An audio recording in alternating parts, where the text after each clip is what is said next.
사랑하는 성도 여러분, 안녕하십니까?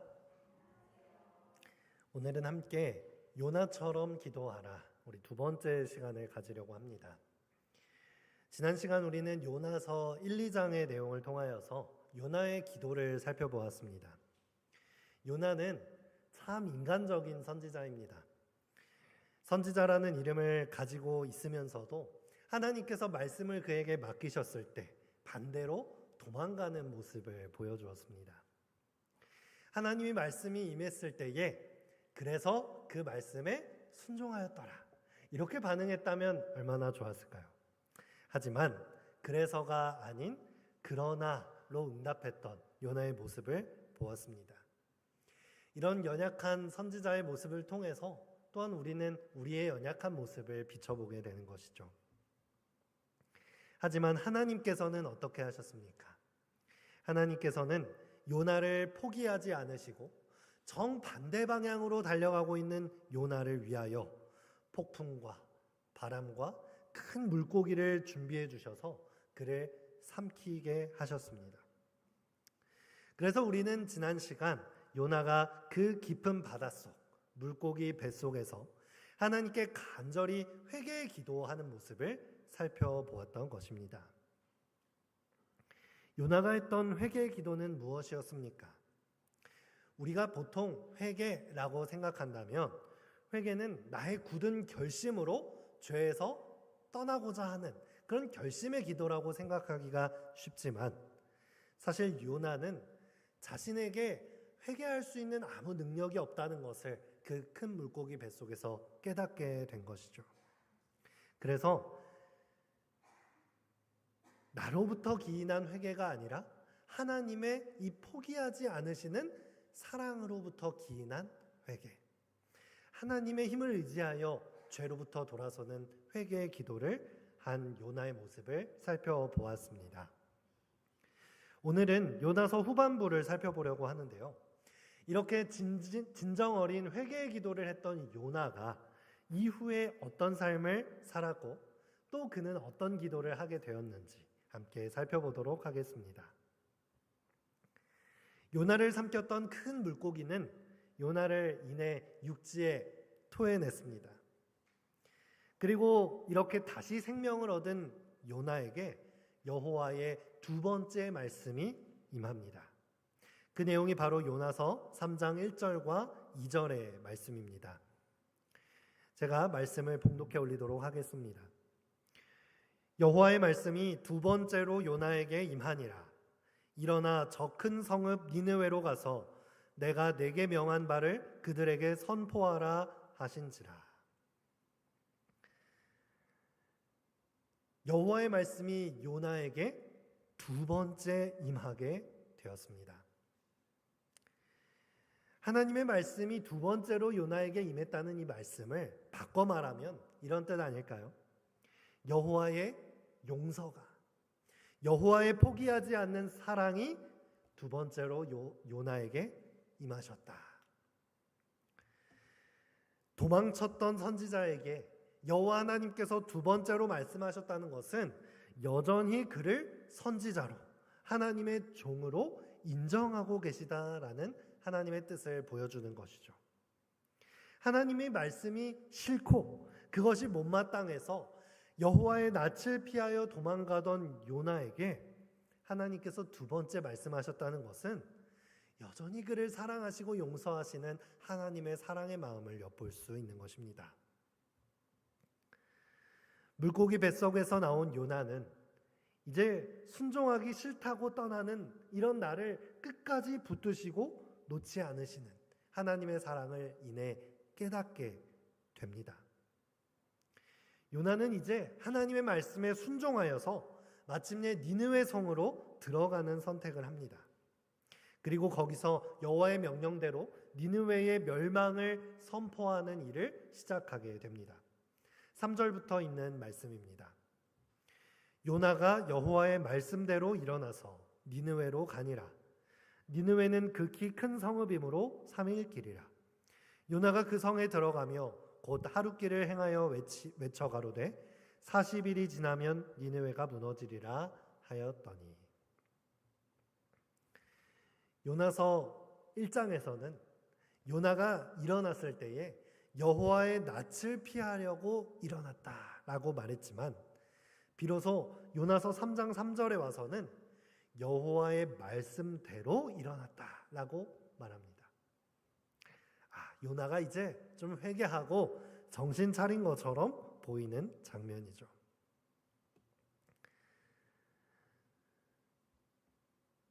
요나는 니느웨로 들어가서 하나님께서 전하라고 하신 니느웨의 멸망의 기별을 외칩니다. 이것은 심판의 기별이었습니다. 그들의 죄가 이미 하늘에 상달되었고 이미 정해진 심판이 내리리라 라고 하는 심판의 기별이 선포된 건데요. 요나의 기별을 보면 그 어디에도 회개하라, 다시 돌아와라, 기회를 줄 테니 죄로부터 돌아서라, 이러한 기별이 전해진 것이 아니었습니다. 그냥 단순히 40일이 지나면 이 성은 멸망할 것이다, 이런 기별을 전했을 뿐입니다. 그런데 놀라운 일이 벌어졌습니다. 어쩌면 매우 단순하고 희망이 없어 보이는 기별을 들은 니느웨가 회개하기 시작한 것입니다. 3장 5절에 이어지는 말씀을 보시겠습니다. 니느웨 사람들이 하나님을 믿고 금식을 선포하고 높고 낮은 자를 막론하고 굵은 베옷을 입은지라. 그 일이 니느웨 왕에게 들림에 왕이 보좌에서 일어나 왕복을 벗고 굵은 베옷을 입고 제 위에 앉은지라. 왕과 그의 대신들이 조서를 내려 니느웨에 선포하여 이르되 사람이나 짐승이나 소떼나 양떼나 아무것도 입에 대지 말지니 곧 먹지도 말 것이요 물도 마시지 말 것이며. 성의 멸망의 소식을 들은 백성들이 높고 낮음을 막론하고 백성들로부터 왕에 이르기까지 자신의 죄를 회개하기 시작했다는 것입니다. 심지어는 얼마나 이 기별이 그 마음속에 사무쳤던지 자신들이 키우는 가축들까지도 금식을 하면서 정말 즉각적이고도 극적인 변화가 이 니느웨에서 일어나기 시작한 것입니다. 무엇이 니느웨를 이렇게 전 국가적인 회개의 움직임을 가능하게 했는지는 잘 모르겠지만, 그것이 정확히 기록되어 있지는 않지만 분명히 이 니느웨 성은 회개했다는 것이고 그 결과 하나님께서는 자신의 뜻을 돌이키셨다라는 것입니다. 3장 10절에는 하나님이 그들이 행한 것, 곧 그 악한 길에서 돌이켜 떠난 것을 보시고 하나님이 뜻을 돌이키사 그들에게 내리리라고 말씀하신 재앙을 내리지 아니하시니라 라고 기록되어 있습니다. 우리가 요나서를 살펴보면요, 하나님께서는 누구에게나 상관없이 일관된 품성을 우리들에게 계시하고 있다는 사실을 알려줍니다. 하나님의 품성은 사랑으로 인하여 당신의 무한한 사랑으로 말미암아 자신의 뜻을 돌이키시는 하나님이라는 것입니다. 요나가 정반대로 달려가다가 물고기 뱃속에서 회개하였을 때 하나님께서는 그 요나를 향한 뜻을 돌이키시고 다시금 그에게 말씀을 허락하셨습니다. 마찬가지로 이미 희망이 없고 멸망이 예정된 것 같아 보이는 니느웨 사람들이 자신의 죄악을 회개하고 악한 길에서 돌이켰을 때 하나님께서는 그들을 멸망시키시겠다라고 하는 그 뜻을 돌이키십니다. 이것이 바로 우리 사랑의 하나님의 마음인 것입니다. 우리에게 늦은 때는 없습니다. 우리가 회개하여 하나님께로 돌아가기만 한다면 하나님께서는 우리에게 예수의 피로 말미암아 우리를 향한 그 심판의 뜻을 돌이키실 준비가 되어 있으시다는 것입니다. 우리 모두가 회개하여 하나님께로 돌아가시게 되시기를 간절히 바라겠습니다. 자, 이런 상황 속에서 요나의 두 번째 기도가 시작됩니다. 요나서에 기록된 요나의 두 번째 기도. 이렇게 니느웨가 온 백성들이 이 회개하고 왕까지 회개하여 돌이키는 모습을 본 후에 요나는 과연 어떤 기도를 드렸을까요? 4장 1절부터 있는 말씀입니다. 요나가 매우 싫어하고 성내며 여호와께 기도하여 이르되 여호와여 내가 고국에 있을 때에 이러하겠다고 말씀하지 아니하였나이까. 그러므로 내가 빨리 다시스로 도망하여 싸우니 주께서는 은혜로우시며 자비로우시며 노하기를 더디하시며 인애가 크시사 뜻을 돌이켜 재앙을 내리지 아니하시는 하나님이신 줄을 내가 알았음이니이다. 여호와여 원하건대 이제 내 생명을 거두어 가소서. 사는 것보다 죽는 것이 내게 나음이니이다. 요나의 첫 번째 반응은 무엇이었나요? 매우 싫어하고 성을 내는 반응을 보였습니다. 참 이상한 선지자도 다 있죠. 보통 선지자는 자신이 전한 기별을 듣고도 백성들이 돌이키지 않거나 돌아오지 않으면 성을 내는데, 요나는 오히려 자기가 전한 기별을 듣고 회개했다고 화를 내는 것입니다. 아마 요나는 매우 두려움을 가지고 있었던 것 같아요. 이 당시 강대국이었던 니느웨를 보고 니느웨의 멸망 소식을 전파하라라고 하신 하나님의 이 명령을 거부할 정도로 이 니느웨의 힘은 대단했습니다. 지금 그는 니느웨 백성들이 회개한 것도 싫고 그것 때문에 그들을 멸하시겠다고 하신 하나님의 뜻을 돌이키는 것도 싫은 것입니다. 마음에 질투심이 일어나고 화가 났던 것입니다. 하나님 어떻게 그러실 수가 있습니까? 이 니느웨가 어떤 나라인지 아시지 않습니까? 이방신들을 섬기고 우상을 섬기고 죄악이 가득하여 하나님의 나라인 이스라엘 민족들을 대적하는 나라 아닙니까? 실제로 니느웨는 이스라엘을 침공한 역사를 가지고 있고 실제로 이스라엘의 안전을 위협하는 그런 강대국의 나라였습니다. 하나님의 참으심과 돌이키심이 나에게만 적용된 것이 아니라 원수들에게까지도 내 눈으로 볼 때 차마 저 사람은 용서할 수 없어, 희망이 없는 존재야 라고 생각하는 존재에게까지도 하나님의 사랑이 적용된 것이 마음속에 화가 나고 성이 났던 것입니다. 나를 사랑하시는 것, 내 민족을 용서하시는 것은 감사하고 고맙습니다.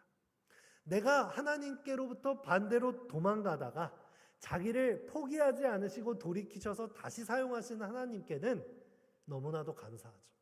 나는 그런 사랑을 받을 만한 가치가 있는 존재라고 생각하지만 내가 생각하는 원수, 정말 희망이 없고 용서받을 가치가 없어 보이는 이방 민족에게까지 용서를 베푸시는 하나님의 이 사랑의 성품을 요나는 다 이해하지 못했던 것입니다. 사실 요나는 회개한 후에 이 니느웨에 가서 회개의 기별, 이 멸망의 기별을 전하기는 했지만 사실 그 마음속에 하나님의 사랑의 성품에 대한 이해는 전혀 없었던 것 같아요. 요나서 3장에 보면 니느웨는 매우 큰 성읍이어서 3일 길을 걸어야 돌 수 있을 만큼 매우 큰 성읍이라고 기록되어 있습니다. 그런데 요나는 딱 하루 길만 걸어 다니면서 소식을 전했습니다.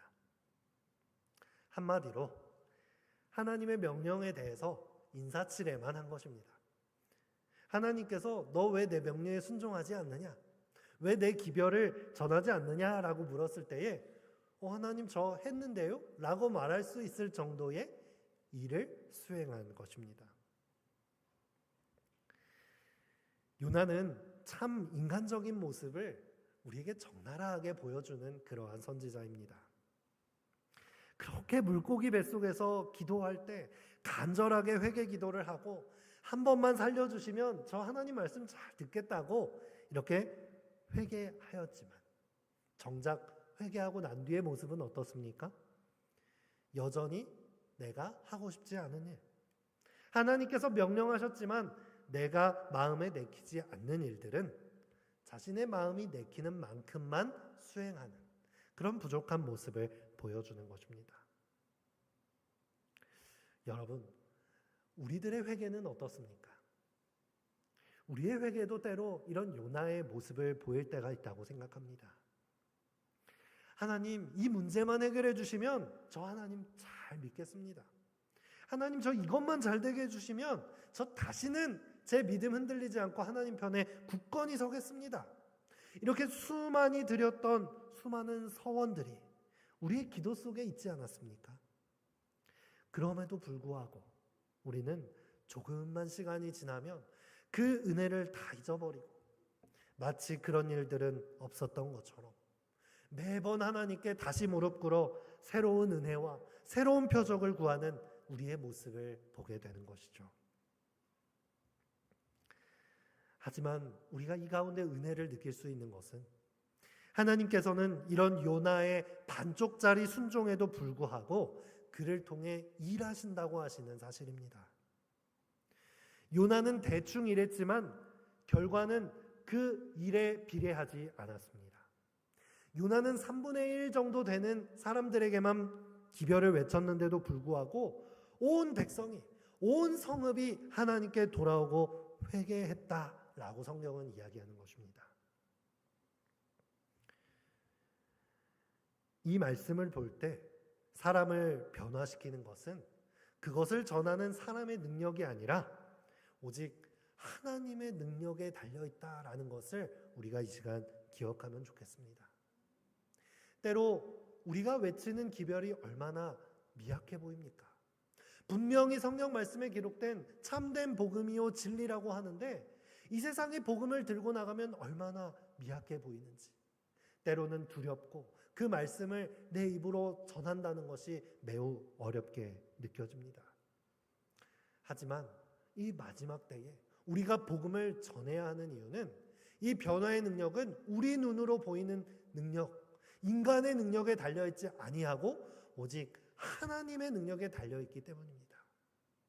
우리가 미약하더라도 하나님의 힘을 의지하여 복음을 전할 수 있는 우리가 되기를 간절히 바라겠습니다. 우리는 이 이야기 속에서 중요한 교훈을 얻게 됩니다. 나를 구원하신 하나님께서는 아무 공로 없고 아무 자격 없는 우리를 구원하신 하나님께서는 온 세상과 온 인류를 구원하시고자 하신다는 것입니다. 우리가 어떤 인생을 살아왔건 간에 우리를 여기까지 인도하시고 이 예배의 자리에 앉아 있을 수 있도록 하신 하나님의 은혜에 감사하십니까? 우리를 인도하신 그 하나님께서는 나뿐만 아니라 우리뿐 아니라 아직도 주님을 모르고 세상을 배회하고 있는 수많은 죄인들, 온 세상을 구원하시기를 원하신다는 것입니다. 우리가 보기에는 혀끝만 차게 되고 손가락질하게 되는 사람이라 할지라도 그들을 향하여 정죄를 하시고자 하는 게 아니라 구원의 손길을 뻗고 싶어 하시는 것이 바로 하나님의 마음인 것입니다. 우리가 포기해버린 사람들, 아무 가치 없게 느껴지는 우리의 원수 같은 사람이라 할지라도 하나님께서는 그들을 포기하지 않으신다는 사실입니다. 우리 교문리교회가 이러한 하나님의 사랑을 드러내는 교회가 되어야 하지 않겠습니까? 세상에서 예상하는, 인간이 예상할 수 있는 정도의 사랑이 아니라 그 모든 것을 뛰어넘는 하나님의 무한하신 사랑을 드러낼 줄 아는 그런 교회가 되었으면 좋겠습니다. 요나의 기도를 계속해서 살펴보겠습니다. 요나는 이렇게 기도를 통해서 하나님께 분노를 토하고 자신의 이 감정을 토로한 후에 니느웨 성읍 바깥으로 나갑니다. 그리고 그곳이 다 내려다 보이는 곳에 올라가서 초막을 짓고 앉아 있습니다. 그리고는 거기서 니느웨에 어떤 일이 일어나는지 살펴보기로 한 것이죠. 요나서 4장 5절입니다. 요나가 성읍에서 나아가서 그 성읍 동쪽에 앉아 거기서 자기를 위하여 초막을 짓고 그 성읍에 무슨 일이 일어나는가를 보려고 그 그늘 아래 앉았더라. 요나가 무엇을 기대하는 것입니까? 니느웨 성이 멸망하기를 바라고 있는 것입니다. 그들이 회개했기 때문에 하나님의 심판이 잠깐 유보되었지만 하나님께서는 분명히 저들을 멸망시키실 거야 라고 하는 마음을 가지고 요나는 이 언덕 위에 올라간 것입니다. 그리고 마치 하나의 불꽃놀이를 구경하는 것처럼 하나님의 이 불의 심판을 구경하기 위하여 그 언덕에 올라 있었던 것이죠. 하나님의 마음을 정말 눈꼽만큼도 모르는 요나의 모습입니다. 그런데 하나님께서는 이 요나의 마음을 다시 한번 돌이키시기를 기대하시고 예비하십니다. 하나님께서는 요나를 다시 한번 붙잡으시고 돌이키시는 것입니다. 요나서 4장 6절의 말씀입니다. 하나님 여호와께서 박넝쿨을 예비하사 요나를 가리게 하셨으니 이는 그의 머리를 위하여 그늘이 지게 하며 그의 괴로움을 면하게 하려 하심이었더라. 요나가 박넝쿨로 말미암아 크게 기뻐하였더니 하나님이 벌레를 예비하사 이튿날 새벽에 그 박넝쿨을 갉아먹게 하심에 시드니라. 해가 뜰 때에 하나님이 뜨거운 동풍을 예비하셨고 해는 요나의 머리에 쪼임에 요나가 혼미하여 스스로 죽기를 구하여 이르되 사는 것보다 죽는 것이 내게 나으니이다 하니라. 하나님께서는 요나의 마음을 돌이키시기 위하여 세 가지를 준비하셨습니다. 무엇이었나요? 첫 번째는 박넝쿨, 그리고 벌레, 그리고 뜨거운 동풍입니다. 뜨거운 햇볕으로부터 그를 막아줄 박넝쿨을 예비하셔서 그에게 그늘을 만들어 주셨습니다. 그런데 하룻밤 사이에 벌레를 예비하사 그 벌레가 박넝쿨을 다 갉아먹게 하셨고요. 마지막으로는 뜨거운 동풍을 예비하사 요나의 머리에 뜨거운 햇빛이 쪼이게 하신 것이죠. 그러자 요나는 또다시 나를 죽여주소서, 사는 것보다 죽는 것이 낫겠습니다 라면서 하나님께 원망을 토로합니다.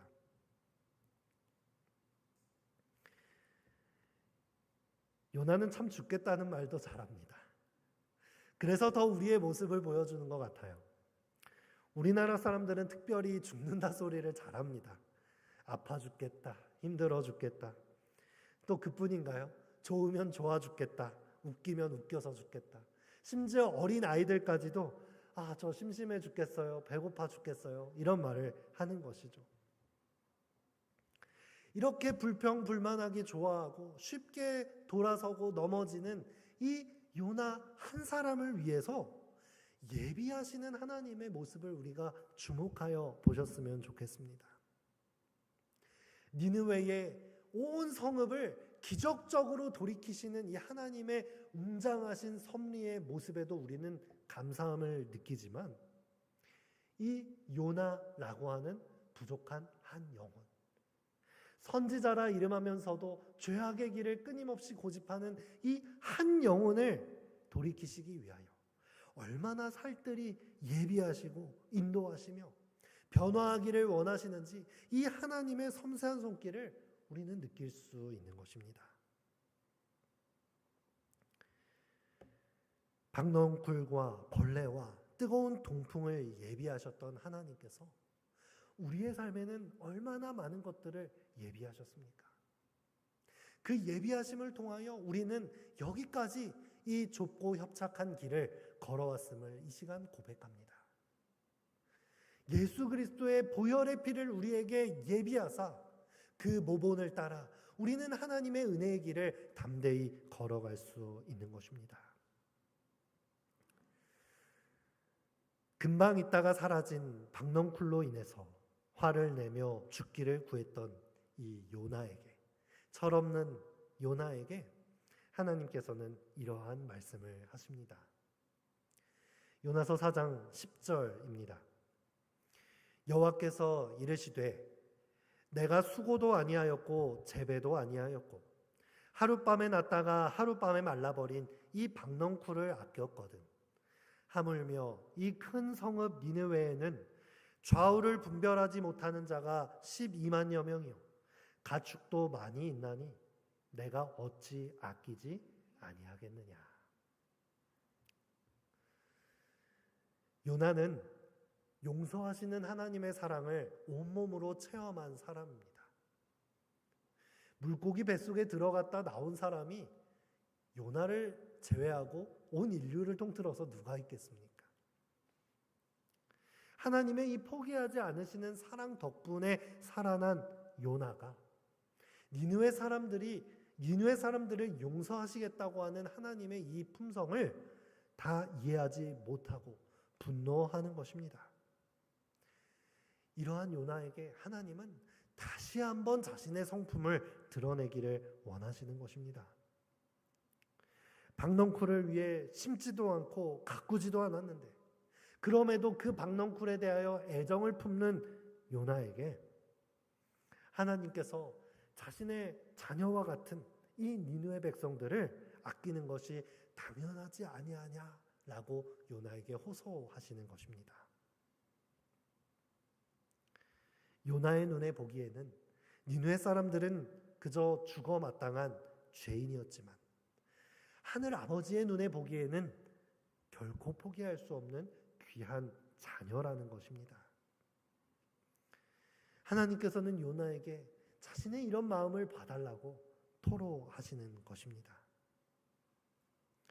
요나의 눈에 보기에 니느웨 사람들은 멸망받아도 싼 악인들이었습니다. 그들의 생명이 없어져도 불꽃놀이 구경하듯이 바라볼 수 있는 사람들이었어요. 그러나 하나님 눈에 그들은 좌우를 분별하지 못하는 사랑하는 아들, 사랑하는 딸과 같았던 것입니다. 우리가 이러한 하나님 아버지의 마음을 느낄 줄 아는 자녀들이 되었으면 좋겠습니다. 온 세상 사람들이 저 사람은 죄인이고 벌을 받아야 하고 멸망받아야 할 존재라고 외칠 때에도 하나님께서 이 영혼을 보시기에 어떨까라는 마음을 품는 그런 철든 자녀 말입니다.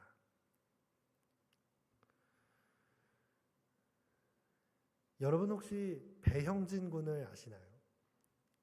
이 배형진 군과 어머니의 사진입니다. 사실 지금은 배형진 군이라고 하기에는 이 84년생인 이 배형진 씨는 40대의 나이가 되었습니다. 그는 6살 무렵에 병원에서 발달장애 판정을 받았다고 합니다. 한마디로 자폐로 인한 정신지체 장애인 판정을 받은 것이죠. 사실 이 아이가 태어났을 때는 전혀 몰랐어요. 너무나도 예쁜 아이, 눈에 넣어도 아프지 않을 그런 예쁜 아이였습니다. 그런데 이 형진 씨가 어릴 때 자기 뜻대로 되지 않으면 막 땅에 들어 눕고 슈퍼에 가서도 그 물건을 사주지 않으면 다른 아이들보다 더 심하게 울고 떼쓰는 일이 많아졌습니다. 아마 나쁜 버릇이 들었을 것이라고 생각한 부모는 매도 많이 되고 그 버릇을 고치기 위해서 많이 혼냈다고 합니다. 그러던 어느 날 아무래도 이상하게 생각한 부모님이 이 아이를 데리고 병원에 갔을 때에 자폐로 인한 발달장애 판정을 받게 된 것이었습니다. 이 형진 씨는 길을 가다가도 갑자기 괴성을 지르거나 혼자 큰 소리로 웃기도 합니다. 다른 사람들의 마음은 생각하지도 않은 채 신체 접촉을 하기도 합니다. 사람들은 이 형진 씨를 뭐라고 하면서 혼낼 때마다 엄마의 마음은 타들어갑니다. 겉보기에는 멀쩡해 보이지만 이 속에 있는 장애로 인하여 매우 고통받고 있는 아이의 아픔을 어머니는 느끼는 것이죠. 이 아이를 향해 화를 내며 소리 지르는 사람들을 향해서 어머니는 이렇게 이야기할 수밖에 없습니다. 죄송합니다. 제가 대신 사과드리겠습니다. 이 아이가 장애가 있어서 그렇습니다. 남들이 볼 때는 이 형진 씨는 무섭기도 하고 또 피하고 싶은 존재였습니다. 그렇지만 이 아들을 바라보는 어머니의 마음은 어땠을까요? 그 어머니의 눈에는 평생토록 좌우를 분별하지 못하는 어린 아이처럼 자신의 돌봄이 필요한 아이로 보이는 것입니다. 제 목숨보다 더 귀한 아이라고 고백할 수밖에 없는 것이죠. 이 형진 씨의 이야기는 2005년에 마라톤이라고 하는 영화를 통해서 세상에 알려졌습니다. 이 어머니는 아들이 달릴 때 가장 행복하다는 것을 깨닫고부터는 그때부터 이 아이와 함께 달리기 시작합니다. 2001년 춘천 마라톤 대회에 가서는 42.195km를 2시간 57분에 주파하는 서브3 기록을 달성하였습니다.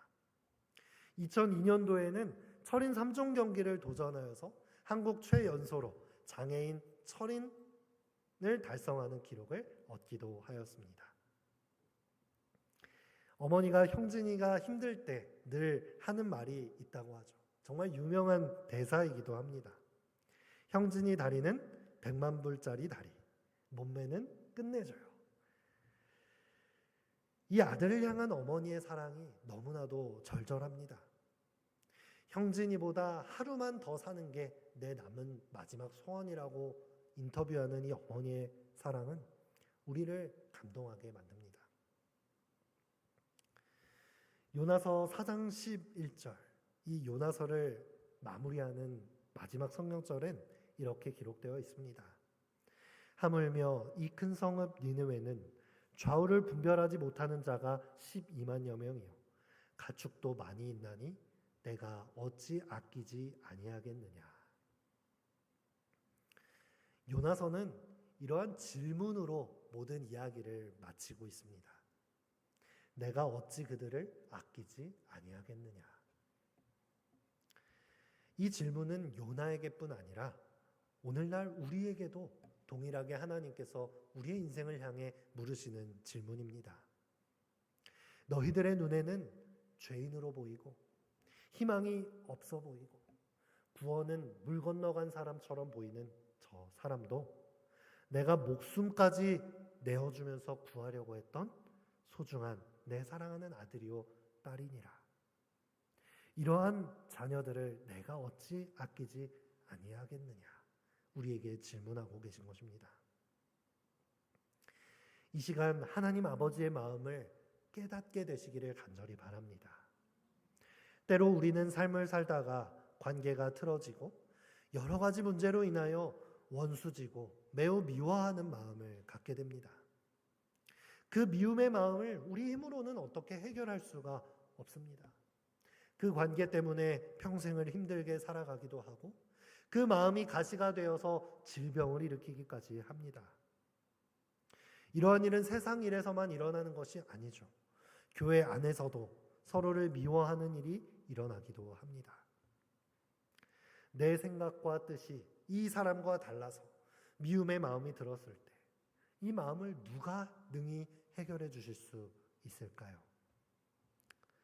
이 시간 하나님의 마음이 자식을 바라보는 부모의 눈으로 한 영혼도 포기하지 않으신다고 하는 이 하나님의 사랑이 내 마음속에 적용될 때에야만이 그 미움의 마음이 해결되고 원수를 위해 기도할 수 있는 마음으로 변화할 수 있지 않겠습니까? 우리는 요나처럼 기도해야 합니다. 그는 매우 부족한 모습이었고 툭하면 불평하고 툭하면 죽겠다고 말하는 나약한 선지자였고 반쪽짜리 순종밖에 하지 못하는 부족한 종이었지만 그는 하나님께 있는 그대로 나아갔습니다. 자신이 성이 나면 성이 난 대로, 화가 나면 화가 난 대로 주님 앞에 가서 무릎 꿇고 토로했어요. 바로 그럴 때에 우리의 불완전함까지도 덮어주시는 하나님의 사랑을 만나게 된 것입니다. 우리가 하나님 앞에서 자꾸만 가면을 쓰고 나는 잘 하나님을 믿고 있는 척, 나는 신실한 하나님의 종인 척 하면서 틀에 박힌 기도만 하나님께 한다면 우리는 어쩌면 하나님의 진심 어린 품성을 만나지 못할 수도 있습니다. 우리가 있는 모습 그대로, 내 죄의 문제를 있는 모습 그대로 가지고 하나님께 나아가 고백할 때 우리는 하나님을 만나게 되는 것입니다. 내 마음속에 해결되지 않는 미움과 죄의 씨앗들이 있습니까? 우리가 여기까지 올 수 있도록 인도해 주신, 아무리 부족한 나라도 포기하지 않으시고 여기까지 올 수 있도록 인도해 주신 하나님의 은혜를 이 시간 다시 한번 생각해 보시기 바랍니다. 물고기 뱃속과 같은 절망 속에 있을 때 우리를 어떻게 구원하셨는지 하나님의 그 놀라우신 섭리를 떠올리시기 바랍니다. 그리고 나를 이끄셨던 그 사랑과 은혜가 내 옆에 있는 사람에게도, 내 옆에 있는 이웃에게도 동일하게 비춰지고 있다는 그 사실, 이 죄악 세상을 향해 하나님의 놀라우신 은혜가 동일하게 비춰지고 있다는 사실을 기억하게 되시길 바랍니다. 우리를 통해서 그 하나님의 품성이 전해지길 바라는 이 하나님 아버지의 마음을 느끼길 바라며 오늘 말씀을 마치겠습니다.